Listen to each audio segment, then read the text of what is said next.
Hi, I'm Kylie Roberts. And I'm Mel Wonwell, and we are Shift Unlimited.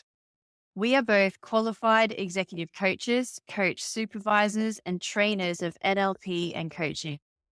The world is a volatile, uncertain, complex, and ambiguous place. Every day we wake up to a new surprise. Uncertainty is chronic, instability is permanent, and disruption is common. This is the new normal. The game has changed. It's time to rip up the old rulebook. It's time to define success differently. A shift is happening. The shift is unlimited. We need leaders to live more purposeful lives and to lead more impactful businesses. In this podcast series, we will be doing a deeper dive into many facets of living and leading in this modern world, from founder to scale up, right through to leaders of global established organizations. We will explore how we can be more holistic and authentic as we connect more deeply with ourselves, our relationships with others, and the wider world. In this podcast series, we'll engage in conversation together on topics that support the modern leader. We have one wild, precious life to make change for good. And whilst change is daunting, so is staying the same. Let's begin. Hello again, everybody. Welcome to this episode on linguistic patterns. We're super excited to share this with you. Over the years, linguistics has become a passion of Mel's and mine. We love what we're going to share with you today. The Milton model patterns of linguistics is our topic for today. Milton model linguistic patterns were created by Bandler and Grinder as a part of their research. They were modeling the language patterns used by Milton Erickson, who was one of the greatest hypnotists and change enablers of his time. They were intrigued by how successful Milton Erickson was. What they realized as they observed many hours of him working with his clients was that he used language to create hypnotic language patterns. Now, we know some people are skeptical about hypnosis and hypnotic language patterns, and yet when we are discussing it, we realize that we often observe people using these patterns in everyday language. So Bandler and Grinder, they observed Milton Erickson and the way he worked and noticed that his use of language was artfully vague. What that meant was that he could communicate with someone in such a way as to overload the conscious mind with its 7 ± 2 buffer and talk directly to the unconscious mind. We're going to share that with you today.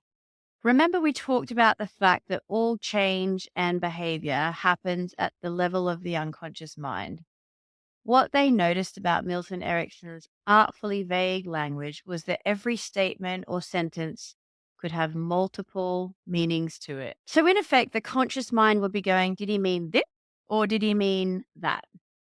And while the conscious mind is busy trying to work that out, Milton Erickson would be firing off yet another language pattern that would be communicating directly with the unconscious mind. We can use these patterns as we talk generally and tell stories and transformational metaphors, and we will talk more about transformational metaphors in another podcast. We can use these language patterns when we're presenting to large or small audiences and also to communicate with the unconscious mind of the people around us. So, why would it be a useful thing to be able to do this? Well, the Milton patterns that we use to communicate can induce a light trance, arguably a state that a lot of people are in a lot of the time, where they feel safe and able to let their guards down. This in turn enables us to create higher levels of rapport and to unlock the creativity and the potential of others. It enables us to use storytelling and metaphors in a way that helps us really unlock the blocks within clients. It could be worth going back and re listening to the podcast on the conscious and the unconscious mind, just to refresh on the unconscious mind's prime directives and how these patterns enable us to communicate with the whole person and their unconscious minds. To us, the Milton model patterns are powerful ways of influential speaking. So, what are the Milton model patterns? There are 19 patterns in total that Bandler and Grinder observed that Milton Erickson would use. So we'll talk through each one of them in turn now and just note That when Milton used these patterns, he would always use a minimum of 7 or 8 patterns, one after the other, because this enabled him to overload the conscious mind and then talk directly to the unconscious mind of his client or audience. The first Milton model language pattern is called mind reading. This is where you claim to know the thoughts and feelings of the other person without specifying how you know what they're thinking or feeling. You may have heard expressions like the following in everyday conversations: I know you know what that feels like. I know you know how to do these things. I'm sure you felt uncomfortable when that subject came up. I can tell you're happy about that. A few examples of this pattern used with conscious thought are as follows: I know, you know, you know. Now, I know that spoken out just on its own, it may sound a little strange, yet when you listen to really great communicators, you'll hear patterns like these. Other examples are: I know you're learning a lot of great information that you can use today. I bet you're better at this than you thought. I can see you know a lot about this. I can tell that you're happy about this. That's the mind read. The second one is loss performative. This is a statement that makes a judgment but does not specify who made it. Again, you may have heard people say things like, it's good when things go to plan. It's important to know exactly where the client is coming from. It's good ethics to work hard. Other examples include, it makes a lot of sense. It's good when you learn things easily. It's important to integrate things at an unconscious level. It's great that you can change. It's good to study hard and do well. That's the loss performative. The third one is cause and effect. This is a statement that implies one thing causes another. It sounds like if X, then Y, or as you, then you. You can also hear the word whilst, or then, or make, or causes. So X causes Y, X makes Y, or whilst X, then Y. You might hear it in everyday conversation, such as, if I put in the work, I'll get the result. If you believe in it enough, it will happen for you. If you don't work hard at school, you won't get the grades. Examples of using it consciously include, as you coach your people, then they will grow in confidence.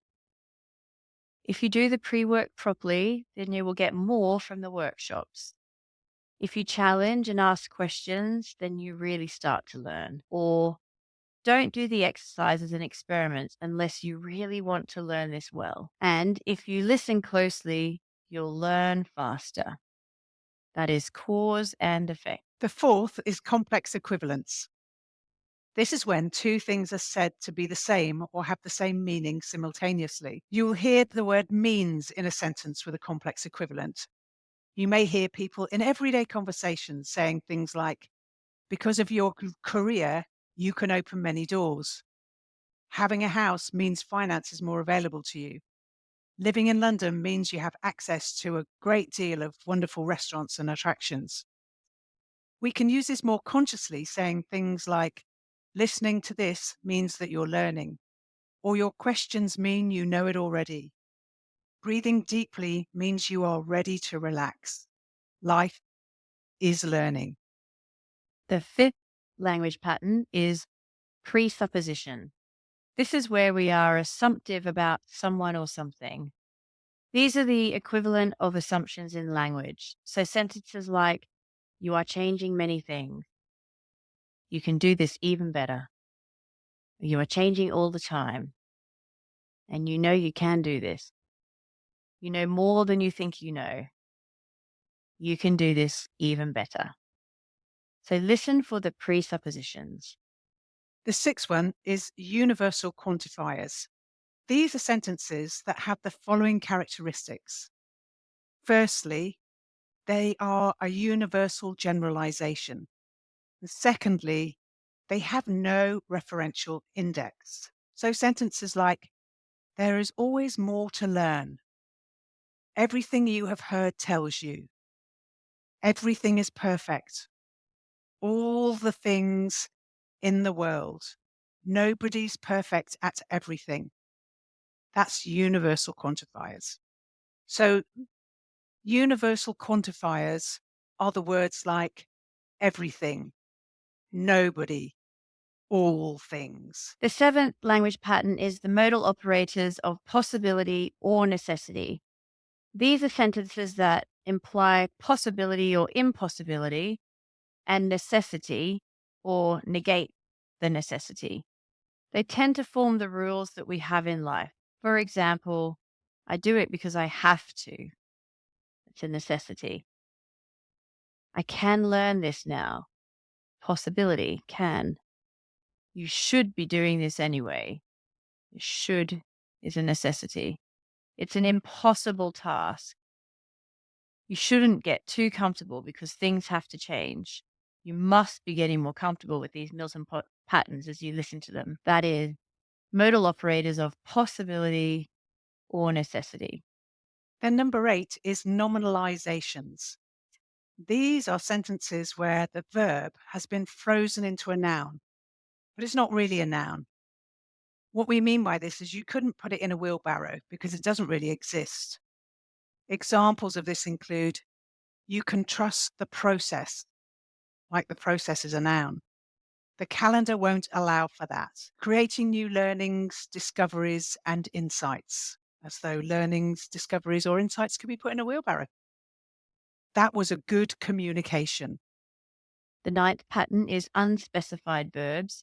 These are sentences where the verb isn't specified. For example, and if you knew what? Just let go. You'll be sorry if you don't. I was wondering. Number 10 is one of my personal favorites, tag questions. These are sentences where you add a closed question at the beginning or the end of the statement. For example, that went well, didn't it? He's done this before, hasn't he? We're having a wonderful time, aren't we? You will do it now, won't you? They become annoying after a while, though, don't they? Number 11, lack of referential index. This is a statement in which it's not clear who specifically the statement refers to. Things like people can, one can easily see how things are progressing. People can learn and work simultaneously. Everyone knows. That would help everyone to understand better. So these are statements which it isn't really clear who specifically the statement is referring to. Lack of referential index. Number 12 are comparative deletions. So these are unspecified comparisons, where a comparison is made and it's not really specified against what or whom. So examples of these include you'll enjoy it more. More than what? You're doing better now. Again, better than what? Sooner or later, you will understand. You're a better person. Than who? This is more or less the right time. That's comparative deletions. Number 13, pacing current experience. When we're pacing current experience, we bring into the conversation things that are happening around us. We're undeniably describing the person who we're talking with, their current experience, either internally or externally. For example, as we sit here today talking about these very important things, dot, dot, dot, as we hear the traffic going by outside, we know that we can create a safe space here and now. So we're pacing their experience around hearing the traffic outside, putting it into the sentence. As you continue breathing in and out, you know that change is inevitable in the world that we live in today. So pacing current experience. The 14th is double binds. These are sentences or phrases that give the illusion of choice. They usually have an inclusive or an exclusive or in them. For example, do you want to begin now or later? Would you prefer to do this before or after the meeting? Would you prefer to buy the car now or test drive it first? Would you like to write it down or just listen to it? Double binds. Number 15, conversational postulate. These are closed questions that create the internal representation of something you want a client or the person you're talking to do. It allows them to respond or not, and it avoids being too authoritarian. So, examples of this conversational postulates include: would it be all right to feel confident? Could you open your mind for a moment to consider new possibilities? Would it be okay for you to feel good? Can you reach that level now? Conversational postulate. Then number 16 is extended quotes. These are sentences where it's impossible to tell where one quote stops and the next one starts. For example, last year, while I was on a coaching workshop, I met a person who said that they knew the person who was an excellent coach, and they said that key to success in coaching is building rapport, inquiry, and listening. So, who actually said the key to success in coaching is building rapport, inquiry, and listening? This definitely blows the conscious mind, as it can't work out who has said what. Here you can make a suggestion and then step away from it because we're communicating directly to the unconscious mind, where all learning and behavior and change happen. So that's extended quotes. Number 17, selection, restriction, violations. These are sentences that give human characteristics to inanimate objects. You will have definitely heard some of these selection, restriction, violations before. Here's a few examples. The walls have ears. What did your actions say to you? That nail hurt my tire. My car loves to go fast. The budget dictates. Time waits for no man. Number 18, ambiguities. There are 4 different types of ambiguities that Milton used to use. The first are phonological ambiguities. These are 2 words that sound the same yet have different meanings. For example, your and your. There, and there. Another example is days, as in the number of days in a week, and days. She was in a daze, or he was in a daze. Another example is red and red. One is a color, and one is about a book. The second one is syntactic ambiguity, where the sentence is saying things like, hypnotizing hypnotists can be tricky. Do we mean hypnotizing the hypnotist, or do we mean the hypnotist that was hypnotizing? Another example is, fascinating people can be difficult. What exactly do we mean by that? The third type of ambiguity are scope ambiguities, where it's not clear exactly who we're referring to and what we're referring to. For example, the smiling men and women. Do we know who is smiling, the men or the women or both?